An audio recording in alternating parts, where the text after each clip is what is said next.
ظلم ظلم کی 3 قسمیں ہیں. پہلی قسم ظلم کی اللہ تعالیٰ بالکل ہرگز معاف نہیں کریں گے.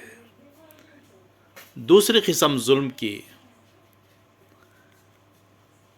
ہو سکتا ہے مغفرت ہو جائے، اللہ معاف کر دے، پازیبلٹیز ہیں. تیسری قسم ظلم کی اللہ تعالیٰ چاہے دنیا میں ہو چاہے آخرت میں بدلہ لیے بغیر نہ چھوڑیں گے. اب پہلی قسم ظلم کی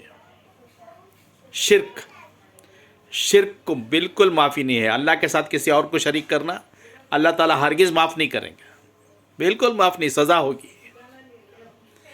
دوسری قسم ظلم کی حقوق اللہ سے تعلق رکھتی ہے. نماز، روزہ، زکوٰۃ، حج، بندوں کے حقوق، خیرات، اللہ اور بندوں کے حقوق. ہو سکتا ہے بندہ معافی چاہ لے، اللہ معاف کر دے، پازیبلٹیز ہیں. ہو سکتا ہے مغفرت کی پازیبلٹیز ہیں. تیسری قسم ظلم کی وہ ہے جو حقوق العباد سے تعلق ہے.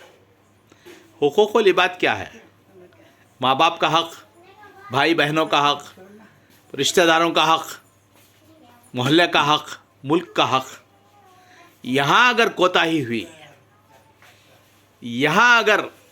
کوتاہی ہوئی تو اللہ تعالیٰ بدلہ لیے بغیر نہ چھوڑیں گے، بدلہ لیے بغیر نہ چھوڑیں گے، چاہے وہ دنیا میں ہو چاہے آخرت میں ہو. آخرت میں نیکیوں کا انبار لے کر جائے گا، لیکن حقوق العباد میں فیصلہ ہوگا تو مفلس بن کے رہ جائے گا. تو یہ اللہ بالکل نہیں چھوڑیں گے. اللہ تعالیٰ ہم تمام کو اور سارے امت مسلمہ کو ان تینوں قسم کی ظلم سے دور رہنے کی توفیق عطا فرمائے. اللہ ہمیں توفیق دے.